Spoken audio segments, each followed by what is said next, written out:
Hello price Lord. இந்த உலகத்தில் அநேகருக்கு அநேக கஷ்டங்கள், துன்பங்கள், வியாதி, வறுமை, போராட்டம் அப்படி நிறைய இருக்குது. கஷ்டம் இல்லாத மனுஷனே இல்லை, பாடு இல்லாத மனுஷனே கிடையாது இந்த உலகத்தில்.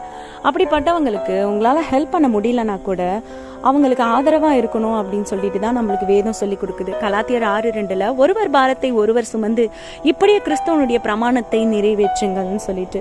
இன்னைக்கு நிறைய பேர் நிறைய கஷ்டத்தில் இருப்பாங்க. அவங்க மனசுக்குள்ளவே போட்டு நிறைய கஷ்டத்தினால வருத்திட்டு இருப்பாங்க. ஆனால் நீங்கள் அவங்க கிட்ட போயிட்டு அந்த கஷ்டங்களை கொஞ்சம் ஷேர் பண்ணி பாருங்களேன். அவங்களோட மைண்ட் கொஞ்சம் ஃப்ரீயாக ஃபீல் பண்ணுவாங்க. ஆண்டவரும் நமக்காக நம்முடைய பாவங்களை ஏற்றுக்கொண்டு நம்முடைய துக்கங்களை சுமந்து தீர்த்தாருங்க. நம்ம மற்றவங்களோட வாழ்க்கையில் நம்ம ஆதரவாக இருக்கும்போது அந்த இடத்துல கிறிஸ்துவனுடைய அன்பு வெளிப்படும். அவங்களோட கஷ்டத்தில் கூட நமக்கு ஹெல்ப் பண்ணுறதுக்கு ஆண்டவர் நமக்கு ஒரு வாய்ப்பை ஏற்படுத்தி கொடுத்துருக்கிறாரு பாருங்க. நமக்கு வர போராட்டங்கள் எவ்வளோ பெருசாக இருந்தாலும் சரிங்க, அதை நம்ம ஆண்டவர் பார்த்துப்பார். ஆனால் இக்கட்டில் இருக்கிறவங்களுக்கு நீங்கள் உதவும் போது அந்த இடத்துல தேவனுடைய அன்பு வெளிப்படும். கஷ்டப்படுறவங்களுக்கு ஆதரவாக இருந்து உதவி செய்யுங்க. ஆமென்.